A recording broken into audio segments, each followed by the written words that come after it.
जय हिंद साथियों, मैं आदेश आपका राही आदि क्लासेस में स्वागत करता हूं। हम सभी पढ़ रहे थे अलंकार। आज हम उसी के आगे पढ़ेंगे। आज हमारा क्या होगा, अलंकार में संदेह अलंकार हम लोग पढ़ेंगे। कौन सा? संदेह अलंकार।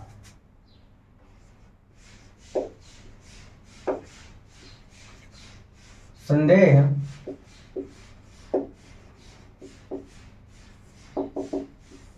संदेह अलंकार, इसकी परिभाषा क्या होती है कि जहां पर एक वस्तु का दूसरी वस्तु के साथ जहां पर एक वस्तु का दूसरी वस्तु के साथ संदेह उत्पन्न हो और निश्चय ज्ञान की प्राप्ति न हो, यानी दो वस्तुओं में कंफ्यूजन हो और उस कंफ्यूजन को हम दूर ना कर सकें, तो वहां पर संदेह अलंकार होता है।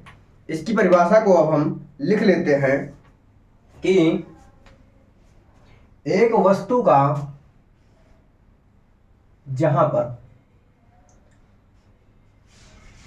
जहां पर एक वस्तु का दूसरी वस्तु से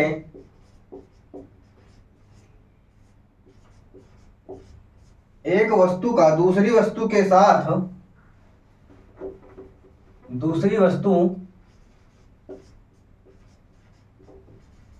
साथ संदेह हो, दूसरी वस्तु के साथ संदेह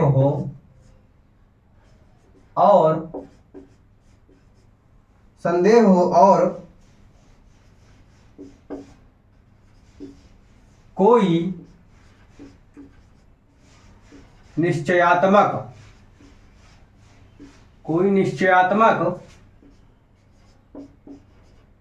ज्ञान प्राप्त ना हो, तो वहां पर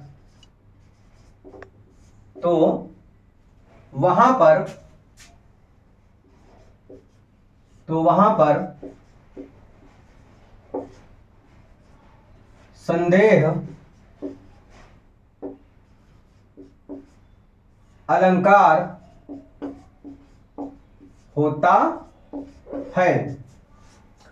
जहां पर एक वस्तु का दूसरी वस्तु के साथ संदेह हो और उस संदेह के बीच में निश्चित न हो पाए, तो वहां पर संदेह अलंकार होता है। इसको अब हम उदाहरण के माध्यम से समझेंगे कि उदाहरण क्या है। इसका पहला उदाहरण है कि तारे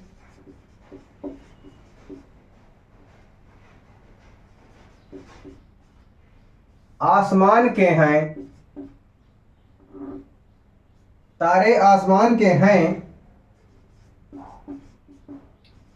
या मेहमान बानी,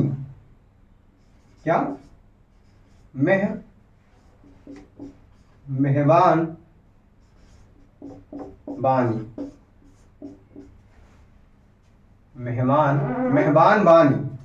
तो क्या कहा जा रहा है? तारे आसमान के हैं, जो तारे होते हैं, सितारे होते हैं, वह आसमान के हैं या मेहमान बानी। मेहमान का अर्थ होता है आतिशबाजी, यानी जो पटाखे फूटते हैं ऊपर जाके फोड़ा जाता है, तो उसके जो चिंगारी उत्पन्न होती है, उनमें जो सितारे उत्पन्न होते हैं रंग बिरंगे, तो वहां पे कंफ्यूजन हो रहा है, संदेह उत्पन्न है कि ये तारे जो हैं आसमान के हैं या कि आतिशबाजी के हैं। तो इस उदाहरण से संदेह है और एक निश्चित नहीं हो पा रहा है, तो यहां पर संदेह अलंकार है।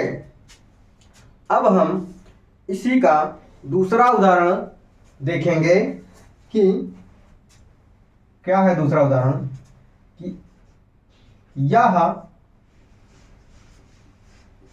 मुख है कि चंद्र है। यह मुख है कि चंद्र है। यहाँ पर संदेह है कि किसी का मुख है यानी मुखड़ा है, या चंद्र है यानी चंद्रमा है, चंद्रमा के समान जैसा मुखड़ा हो। तो यहाँ पर कंफ्यूजन है, संदेह है कि यह मुख है या चंद्रमा है। तो यहाँ पर संदेह उत्पन्न है, इसलिए संदेह अलंकार यहाँ पर होगा। इसका अगला उदाहरण है कि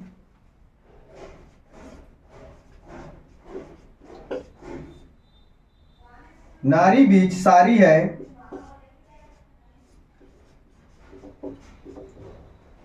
नारी बीच सारी है कि सारी बीच नारी है, कि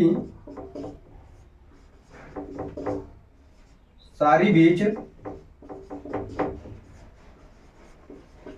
नारी है, सारी सारी ही की नारी है, सारी ही सारी ही की नारी है, सारी ही की नारी है कि नारी की ही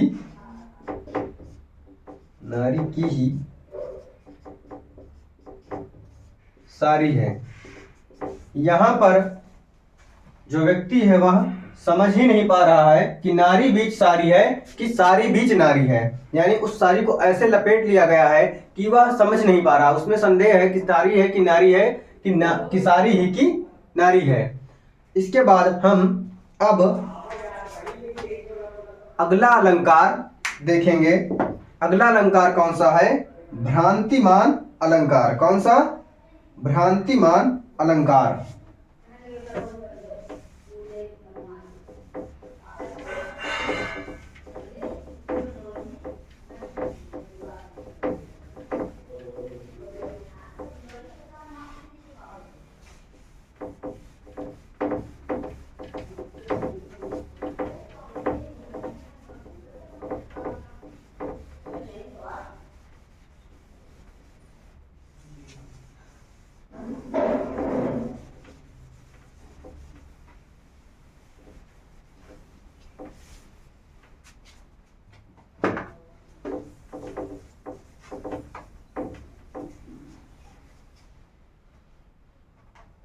अगला है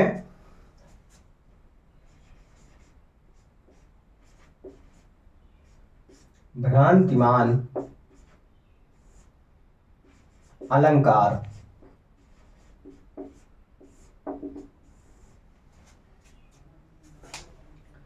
भ्रांतिमान अलंकार में क्या है कि यहां पर जो समानता होगी, जो जहां समानता के कारण वस्तुओं में भ्रम उत्पन्न हो, यानी दो वस्तुएं होंगी, वहां दोनों एक समान जैसी दिखती रहेंगी, एक समान जैसे दिखेंगी, लेकिन यहाँ पर भ्रम उत्पन्न होगा कि वह जो वस्तु है वह है भी कि नहीं है, कि कोई दूसरी वस्तु है। तो यह इसलिए यहाँ पर भ्रांतिमान अलंकार होगा। इसकी परिभाषा को हम लिखते हैं, जहां समानता के कारण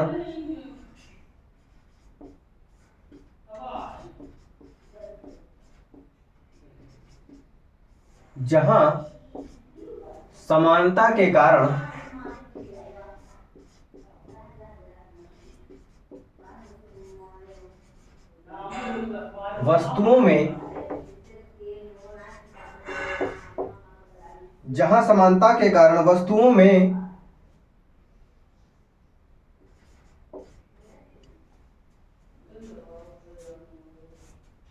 भ्रम का भाव उत्पन्न हो, वस्तुओं में भ्रम हो या भ्रम का भाव उत्पन्न हो, भ्रम उत्पन्न हो, वहां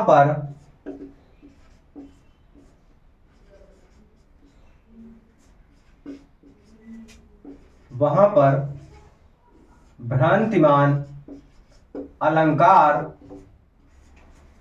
होता है। वहां पर भ्रांतिमान अलंकार होता है। अब हम भ्रांतिमान को उसके उदाहरण के माध्यम से समझेंगे। जैसे भ्रांतिमान का उदाहरण होगा कि जान श्याम घन, इसका पहला उदाहरण है जानी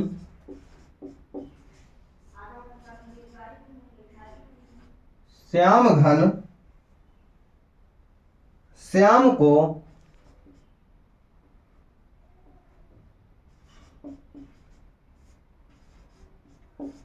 जान श्याम घन, श्याम को नाच उठे, नाच उठे वन मोर।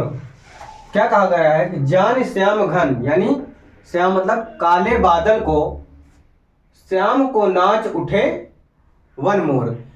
यहां पर श्याम को यानी कोई एक व्यक्ति है, मान लो कृष्ण को ही, वो सांवले है, उस सांवलेपन को देखकर मोर क्या समझा कि वह बादल है और बादल को देखकर वो नाच पड़ता है। तो यहाँ पर श्याम अलग अलग चीज को दर्शा रहा है और यहाँ पर भ्रम उत्पन्न है, इसलिए यहाँ पर भ्रांतिमान अलंकार होगा। इसका अगला उदाहरण है कि दूसरा उदाहरण देखते हैं। ओस बिंदु चुग रही, ओस बिंदु चुग रही, ओस बिंदु चुग रही, हंसनी मोती, हंसनी मोती जानी। क्या है कि ओस की बूंदों को चुन रही है। कौन? हंसनी चुन रही है, लेकिन हंसनी उसको क्या समझ रही है, जो ओस की बूंदें हैं वह चमकती हुई, तो वो क्या समझ रही है कि वह मोती को चुन रही है। तो यहाँ पर ओस की बूंदें जो चमक रही हैं और जो मोती है उसमें हंसनी को भ्रम है, इसलिए यहाँ पर भ्रांतिमान अलंकार है। इसका एक अगला उदाहरण है तीसरा। नाक का मोती अधर की, क्या है? नाक का मोती अधर, अधर की, नाक का मोती अधर की कांति से, कांति से। क्या है कि नाक का जो मोती पहनती हैं लड़कियां वह अधर, यानी अधर में ओंठ की क्रांति से। उसके बाद पूरा उदाहरण लिख लेते हैं, तब फिर समझते हैं। बीच दाड़िम, बीच दाड़िम या दाड़िम का समझकर, का समझकर, समझकर भ्रांति से, इससे भ्रांति से देखकर सहसा, देखकर सहसा, देखकर सहसा हुआ सुख मौन, देखकर सहसा हुआ सुख मौन। उसके बाद सोचता है, सोचता है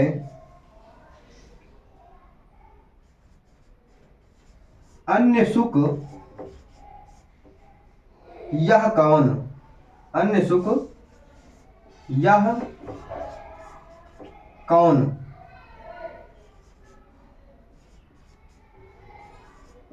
अन्य सुख यह कौन है। क्या है कि,